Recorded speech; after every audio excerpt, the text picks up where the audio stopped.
मुझे अभी भी याद है कि कुछ साल पहले एक बार एक खबर आई कि आज रात से जो पेट्रोल के प्राइसेस हैं वो 72 रुपये से 80 रुपये हो जाएंगे। यानी कि आज 12 बजे के बाद प्राइस जो है वो 72 से 80 चला जाएगा, 8 रुपये बढ़ जाएंगे। तो मैंने देखा जब हालांकि मेरे पास उस समय कोई भी व्हीकल नहीं था, बट मेरे कज़न के पास था। हम दोनों पेट्रोल पंप के बाहर गए और लंबी लंबी लाइनें लग गई।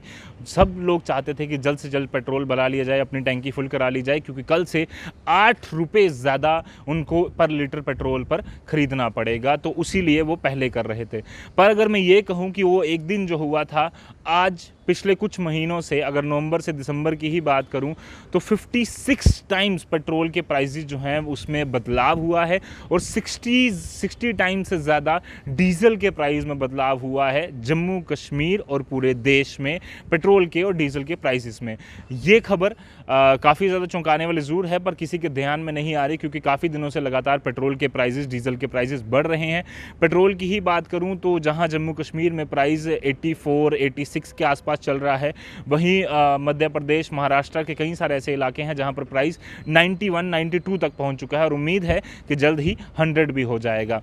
अब आपको मैं ये भी कहूँ, और एक और बात चौंकाने के लिए, एक तो आ गया कि इतनी बार चेंज हो चुका है, बढ़ चुका है, थोड़ा थोड़ा कर बढ़ा, इसलिए शायद आपको एहसास नहीं हुआ। दूसरी बात, कोरोना वैक्सीन जो इस समय दुनिया की सबसे बड़ी सेवियर के रूप में काम कर रही है। अभी यूके में हमने देखा कितना बड़ा लाइफ सेविंग जो एक टीका है वो एक व्यक्ति को लगाया गया, उसके बाद उसकी प्रक्रिया शुरू हुई। उस पर हमने डिटेल में आपके चर्चा की। पूरी दुनिया उसका वेट कर रही है और माना जा रहा है कि इकॉनमी एकदम बूस्ट करेगी जैसे ही हालात ठीक हो जाएंगे कोविड वैक्सीन आने के बाद। अब यही कहूं मैं आपको कि कोविड वैक्सीन ही एक सबसे बड़ा कारण है जिसकी वजह से अब पेट्रोल के प्राइसेस एक बार फिर से बढ़ना शुरू हो चुके हैं। वो कैसे, अब उसके पूरे मैथमेटिक्स, साइंस, डायनामिक्स उसके हम पूरे समझेंगे। और शुरुआत करते हैं सबसे पहले कि जो पिछले काफ़ी समय से पेट्रोल के प्राइसेस बढ़ रहे हैं वो क्यों बढ़ रहे हैं। अगर बात करें, गाड़ियाँ कम चली हैं, उसके बाद अगर बात करें तो हवाई यात्रा भी कम हुई है, उसके बाद अगर तीसरी बात करें ट्रेनें कम चली हैं, तो क्रूड ऑयल में एक तरफ से हमने पीछे खबरें भी सुनी थी कि काफ़ी गिरावट आई है उसके प्राइस में, इंटरनेशनल प्राइस में, ब्रेंट क्रूड ऑयल के। तो क्यों लगातार प्राइसेस बढ़ रहे हैं, ये एक बहुत बड़ा सवाल जो है हमारे सामने आया। उसके जवाब ढूंढने के लिए हमने ये पता किया कि जो क्रूड ऑयल है उसका इस समय प्राइस क्या चल रहा है। और इस समय आपको बता दूं कि जब अप्रैल में जब कोविड-19 का पेंडेमिक शुरू हो चुका था, पूरे देश लॉकडाउन की ओर बढ़ रहा था, तो उस समय $19 प्रति बैरल हमारे इंडिया जो है वो इंपोर्ट कर रहा था, क्योंकि इंपोर्ट करता है, ज़्यादातर तेल बाहर से आता है। वहीं इस समय जो हालात हैं वो $49 पर बैरल के हैं, यानी कि जहाँ एक तरफ 19 रुपये था, अब 49 हो चुका है। और अगर मैं अप्रैल से पहले की बात करूँ तो $66 तक गया था, तब भी प्राइस इतने थे, कम थे। अब बीच में प्राइस क्रूड ऑयल का कम भी हुआ, बावजूद उसके जो पेट्रोल और डीजल के प्राइस हैं वो लगातार बढ़ते रहे। वो क्यों बोला? उसका कारण है कि सरकार ने, सेंट्रल गवर्नमेंट ने, स्टेट गवर्नमेंट ने, क्योंकि बाकी सारी चीज़ें ठप थी, इसीलिए क्रूड जो पेट्रोल और डीजल के प्राइसेस हैं उनमें बढ़ोतरी की थी ताकि इकोनॉमी को किसी तरह से चलाया जा सके। वो भी सरकारों ने एक फ़ैसला इसलिए लिया था क्योंकि हालात काफ़ी बुरे हो चुके थे, पूरी तरह से हर जगह ठप हो चुका था सिस्टम। और अगर ये बाकी चीज़, जो ऐसी चीज़ें, जो लग्जरी आइटम्स हैं जिसमें लोग अगर बहुत ही ज़्यादा ज़रूरी हो तो तभी ख़रीदते हैं, तो उसमें अगर प्राइस बढ़ाया जाता है तो कहीं ना कहीं सरकार अपनी इकोनॉमी को किसी तरह से मैनेज कर सकती है। और इसीलिए सरकार ने पिछले अप्रैल से लेकर, अगर मैं बात करूं कुछ महीनों, अप्रैल से लेकर अभी तक 56 बार, ये जो पिछला बढ़ा है 26 पैसा, 30 पैसा पेट्रोल में, उसको मिला के 56 बार पेट्रोल के प्राइस चेंज किए हैं, उसमें फ्लक्चुएशन हुई है। और 67 बार डीजल के प्राइस में फ्लक्चुएशन हुई है। 26 पैसे जो लास्ट सबसे बड़ी इंक्रीमेंट हुई है वो। इसके अलावा आपको बता दूं कि ये भी हमारे लिए जानना काफ़ी ज़्यादा ज़रूरी है कि सेंटर और स्टेट में कितना अंतर है कि वो टैक्सेस लेते हैं, कि इतना बड़ा, जबकि $19 आ रहा था और $60 आ रहा था। जबकि हम अगर बात करें नवंबर 2018 की, तो उस समय भी प्राइस 83-84 हुए थे, जबकि उस समय जो क्रूड ऑयल का प्राइस था वो $80 पर बैरल पहुंच चुका था, जहां इस समय 49 है और बीच में 1920 तक भी गया, सस्ते से सस्ता भी गया।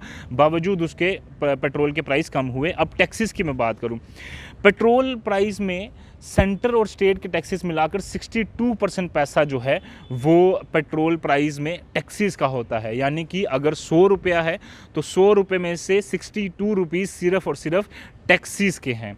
38 रुपीज़ ही सिर्फ और सिर्फ वैसे हैं जो क्रूड ऑयल का प्राइस ऐड होता है, जिसमें कमीशन ऐड होती है और जिसमें रिटेलर के थोड़ी सारी पैसे चार्जेस होते हैं और छोटे मोटे फ्रेट के खर्चे होते हैं। बावजूद उसके सेंटर और स्टेट का जो टैक्स है वो 62% पेट्रोल के प्राइस में ऐड होता है।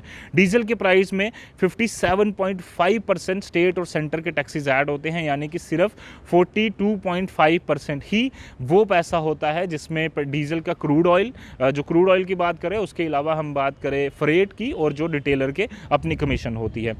अब सेंट्रल गवर्नमेंट जो है पहले जो है 19 रुपये 98 पैसे जो चार्ज कर रही थी, आज की रेट में वो 32 रुपये 98 पैसे चार्ज कर रही है पेट्रोल पर। वहीं डीजल पर 15 रुपये 83 पैसे जो सेंट्रल गवर्नमेंट चार्ज कर रही थी, आज की रेट में वो चार्ज कर रही है 31.83%। ये है टैक्सेस का मामला। अब मैं आपको सिंपल एक टेबल में बताता हूँ कि कितनी क्या होता है, कि क्या क्या चीज़ें ऐड होती हैं और पेट्रोल और डीजल के प्राइस बनते हैं। सबसे पहले बेस प्राइस ऐड होता है। बेस प्राइस वो प्राइस जो क्रूड ऑयल से हमें मिलता है, 26 रुपये 34 पैसे। इस समय जो पेट्रोल के प्राइस हैं उसमें सिर्फ 26 रुपये 34 पैसे ही बेस प्राइस में ऐड हुए हैं। उसके बाद फ्रेट ऐड हुआ 0.37 पैसा, यानी कि 0.37। उसके बाद जो टोटल प्राइस बनना चाहिए फ्रेट मिलाकर 26.71 होता है। बट उसके बाद ऐड होता है एक्साइज ड्यूटी, वो ऐड होती है 32.98 रुपये। उसके बाद होती है एवरेज डीलर कमीशन, डीलर की कमीशन होती है 3.65 रुपये।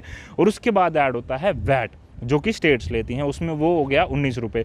कुल मिलाकर 82.34 रुपये, यानी कि जहाँ पर हमारा बात करें पेट्रोल का प्राइस एक तरफ 26 रुपये 71 पैसे बेस प्लस फ्रेट मिलाकर, उसके बाद अगर टैक्सीज की बात करें तो सिर्फ और सिर्फ टैक्सीज ही 55.63 रुपीज़ बन जाते हैं, जो कि काफ़ी अपने आप में ज़्यादा है।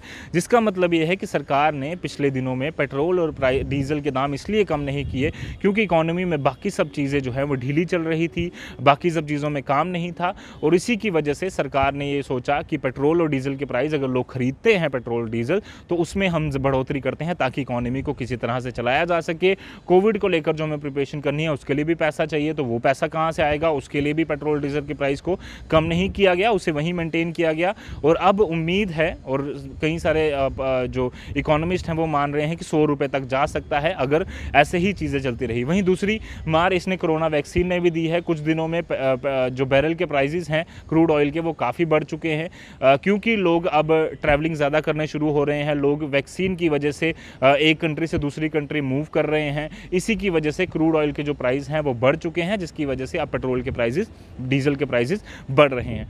अब दूसरी बात करें कि पेट्रोल और डीजल के प्राइसेस अगर बढ़ रहे हैं तो सिर्फ एक चीज़ बढ़ी तो बाकियों में फ़र्क क्यों पड़ रहा है। उसका मतलब ये होता है कि अगर एक ट्रक अगर नासिक से प्याज लेकर जम्मू पहुँचता है तो उसे पेट्रोल के प्राइसेस जहाँ पहले 70 रुपये देता था, अगर 13 रुपये ऐसे एक्स्ट्रा देने पड़ रहे हैं तो ऑब्वियसली वो सारा का सारा प्राइस खुद से तो खर्चेगा नहीं, वो प्राइस ऐड करेगा कांदे के यानी कि प्याज के प्राइस में। इसी तरह से बाकी स्टेट से जो सामान आ रहा है जम्मू में या फिर जम्मू से बाहर जा रहा है तो इसी की वजह से जो चीज़ें हैं वो महंगी होती हैं और इसी की वजह से जो प्राइस है वो काफ़ी ज़्यादा हो जाता है चीज़ों का, जिसकी वजह से महंगाई बढ़ती है। और उम्मीद है कि जैसे ही हालात सामान्य होंगे इन चीज़ों पर भी सरकार जो है अब कर्टेल करना शुरू हो जाएगी, कंट्रोल करना शुरू हो जाएगी, क्योंकि आम जनता के पास, कई सारे लोगों के पास ऑलरेडी नौकरी नहीं है, जिनके पास है उनको सैलरी कट मिला हुआ है, उनमें सैलरी कट हुआ है। इसके अलावा कई सारी चीज़ें और ऑलरेडी व्यक्ति जो है वो डिप्रेशन में है। सरकार को इसके लिए कुछ ठोस कदम उठाने चाहिए ताकि आम जनता जो है उसे किसी प्रकार की राहत मिल सके और आने वाले दिनों में वो पेट्रोल भी खरीद सके